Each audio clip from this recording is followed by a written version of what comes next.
Hello everyone, Rahul Abhishek this side, your education adviser from education abroad.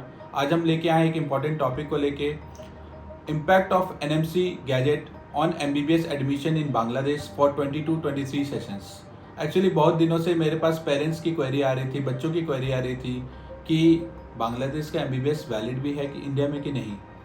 तो बच्चों, मैं इसी टॉपिक को लेके आया हूँ क्योंकि ये वीडियो देख के आपको समझ आएगा कि क्यों बांग्लादेश का एमबीबीएस इंडिया में वैलिड है और अभी से नहीं 10 सालों से वैलिड होते आया है।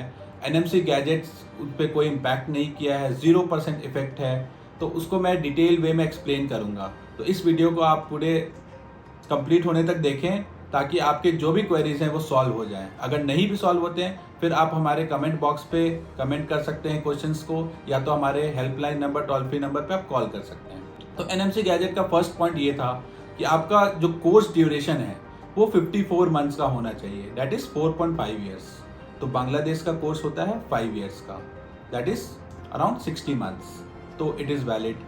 सेकेंड पॉइंट था कि जो आपका मीडियम ऑफ इंस्ट्रक्शन है वो इंग्लिश में होना चाहिए, जो आपको डिग्री मिलेगी वो इंग्लिश में होनी चाहिए। तो बांग्लादेश में जो भी कॉलेजेस में पढ़ाई होती है वो इंग्लिश मीडियम में होती है, आपको डिग्री इंग्लिश मीडियम में मिलती है। तो सेकेंड पॉइंट चेक।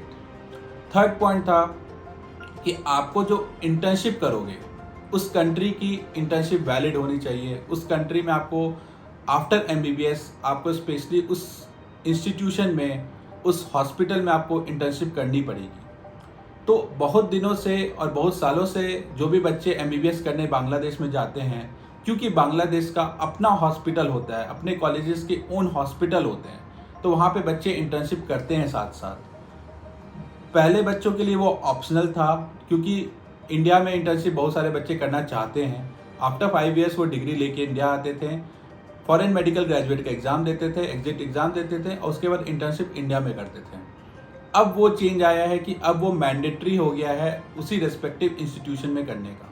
तो इससे आपको कोई लॉस नहीं हुआ है, इससे आपका बेनिफिट ही हुआ है, बिकॉज वहाँ पे आपको इंटर्नशिप पे स्टाइपेंड मिलती है। फॉरेन में कोई भी कंट्री ऐसी नहीं है जो आपको स्टाइपेंड देती है एक्सेप्ट बांग्लादेश। बांग्लादेश में आपको स्टाइपेंड मिलेगी पर मंथ बेसिस पे अराउंड 12,000 to 15,000 टका। हर हॉस्पिटल आपको इंटर्नशिप के में स्टाइपेंड देती है फॉरेन मेडिकल ग्रेजुएट्स को।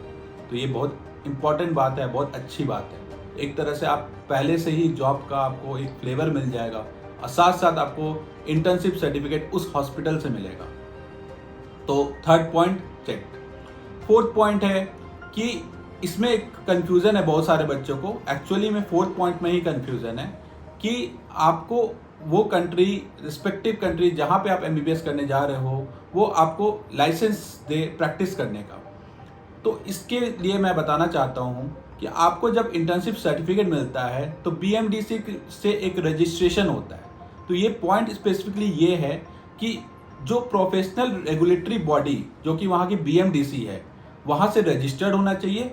और एक कंडीशन है, और आप देखोगे गैजेट में जो कि स्क्रीन पे आप देख सकते हो, और at par with practice to grant licence. तो अब ये लाइसेंस आपको कैसे मिलेगी? अभी कुछ दिन पहले बीएमडीसी की एक और नोटिफिकेशन आई थी जिसमें ये लिखा हुआ था कि फॉरेन मेडिकल ग्रेजुएट्स को टेम्पररी लाइसेंस मिलता है, टेम्पररी रजिस्ट्रेशन मिलता है जब तक वो इंटर्नशिप करते हैं, परमानेंट लाइसेंस नहीं मिलेगा। तो it is very correct. Permanent licence वो क्यों देगी आपको? आप उस कंट्री में जॉब करने के लिए अगर चाहते हो तो आप उस पर्टिकुलर हॉस्पिटल, जो भी कॉलेज के हॉस्पिटल में, सपोज एक एग्जांपल ले रहा हूँ, Shahabuddin medical college and hospital, तो आप वहाँ से एमबीबीएस किए, वहाँ के हॉस्पिटल से आपने इंटर्नशिप किया, फिर आप उसी हॉस्पिटल में एज ए जॉब अप्लाई करो, फिर आप बीएमडीसी में अप्लाई करो टेम्पररी रजिस्ट्रेशन को परमानेंट रजिस्ट्रेशन करने के लिए। देन आपको इंडिया वापस आना पड़ेगा। आपको बांग्लादेश हाई कमीशन जो कि न्यू दिल्ली में है, मुंबई में है, कोलकाता में है, वहाँ पे आपको वर्क वीज़ा के लिए अप्लाई करना पड़ेगा। Then you are going to do the job there. तो ये प्रोसेस होता है एक्चुअली में। आपको अगर उस हॉस्पिटल से जॉब का ऑफर लेटर मिल रहा है, then you will be getting permanent licence और वहाँ पे आप जॉब कर सकते हो। तो इसमें क्या कन्फ्यूज़न है? इसमें कोई कन्फ्यूजन नहीं। बच्चे को ये कन्फ्यूजन था कि हमको अगर लाइसेंस ही करने नहीं मिलेगा, जो कि एनएमसी बोल रहा है कि आपको उस कंट्री में लाइसेंस चाहिए प्रैक्टिस करने के लिए, तभी आप इंडिया में वैलिड हो। तो ये चीज़ क्लियर है, ये पॉइंट क्लियर है। आपको वहाँ पे इंटर्नशिप सर्टिफिकेट मिल रहा है। और एक और पॉइंट मैंने आपको अभी मिस कर गया, मैं आपको बता रहा हूँ कि जो मैंने आपको बोला था स्टार्टिंग में, registered with professional regulatory body, that is BMDC। तो मैं आपको बताना चाहूँगा बच्चों और पेरेंट्स कि जो भी कॉलेज में आप अप्लाई करते हो, BMDC से सबसे पहले आपको इनिशियली फर्स्ट ईयर में ही BMDC के रजिस्ट्रेशन मिल जाती है, आपको एक रजिस्ट्रेशन नंबर मिलता है। तो क्योंकि BMDC Bangladesh medical and dental council है, तो वो आपको एक रजिस्ट्रेशन नंबर प्रोवाइड करता है, जिसके लिए आप देखोगे बहुत सारे कॉलेजेस के फीस स्ट्रक्चर में $1000 एक्स्ट्रा लिखा रहता है रजिस्ट्रेशन चार्ज। तो बांग्लादेश में तो सबसे पहले ही आपको रजिस्ट्रेशन मिल रहा है NMC गैजेट के आने से पहले ही। तो इसमें 0% इफेक्ट है NMC गैजेट का। अब इंटर्नशिप जो है आप वहाँ से करके आओगे तो इंडिया में एग्जिट एग्ज़ाम दोगे, फिर 1 साल का इंटर्नशिप करोगे। तो इसमें कोई बुराई नहीं है, आप इंटर्नशिप वहाँ भी कर रहे हो, सेम डिजीज पैटर्न को फॉलो कर रहे हो, सेम क्लाइमेट कंडीशन है, तो वहाँ पे आप जो भी पेशेंट को ट्रीट करोगे सिमिलर इंडिया में ट्रीट करोगे। तो आपके लिए एक एक्सपीरियंस होगा, साथ साथ आप अपना PG कंटिन्यू कर सकते हो इंडिया में। तो कोई इम्पैक्ट नहीं है NMC गैजेट का। बहुत सारे कंट्रीज को इम्पैक्ट पड़ा है, बट बांग्लादेश उस लिस्ट में नहीं आता है। बांग्लादेश के लिए एवरीथिंग इज फाइन, 0% इफेक्ट है। तो जो बच्चे को क्वेरीज हैं, जो थे और पेरेंट्स के क्वेरी हैं, hope I am clear with this. आप NMC गैजेट को देख लो।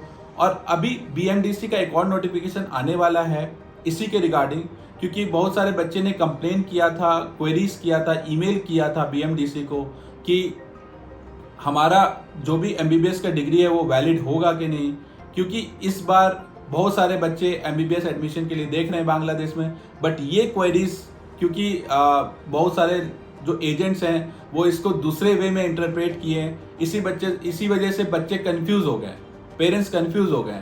तभी अभी भी उनके मन में एक क्वेश्चन मार्क है कि बांग्लादेश का MBBS वैलिड है कि नहीं। तो मैं ये बताना चाहता हूँ दोस्तों कि इंडिया और बांग्लादेश, नेपाल, ये सब सार्क कंट्रीज़ के जो भी कंट्रीज MBBS हैं वो वैलिड होते हैं, उसका डिजीज़ पैटर्न सेम होता है। तो NMC कभी भी ऐसा नहीं करेगा कि बांग्लादेश का MBBS को वैलिड ना हो, क्योंकि इंडिया से अराउंड 4000 बच्चे हर साल जाते हैं बांग्लादेश में MBBS करने के लिए। वहाँ पे करीब 50 से ऊपर मेडिकल कॉलेजेस हैं, उसके खुद के हॉस्पिटल्स हैं जहाँ पे इंडियन स्टूडेंट्स पढ़ते हैं और वो इंडिया में आके जॉब करते हैं। तो ऐसा कभी नहीं हो सकता बच्चों कि MBBS एडमिशन इन बांग्लादेश वो वैलिड ना हो। तो जो भी बच्चे 22-23 सेशन के लिए देख रहे हैं और अभी नीट का एग्ज़ाम के लिए प्रिपेयर कर रहे हैं, तो उसके लिए ऑल द बेस्ट। बट वहाँ पे सीट्स लिमिटेड होते हैं। ऑलरेडी बहुत सारे बच्चे मेरे से टच में हैं जो अपना सीट बुकिंग करा चुके हैं, बट जो बच्चे ने अभी भी इस डाउट की वजह से नहीं कराया वो अभी भी अप्लाई कर सकते हैं। अपना 10th-12th के मार्कशीट के बेसिस पे आपको एक सीट मिल जाएगा वहाँ पे। जो टॉप मेडिकल कॉलेजेस हैं जो आप हमारे लास्ट वीडियोस में देख सकते हो, उसमें आप सीट बुकिंग करा दो और आप अपना मेडिकल सपना पूरा करो। Thank you.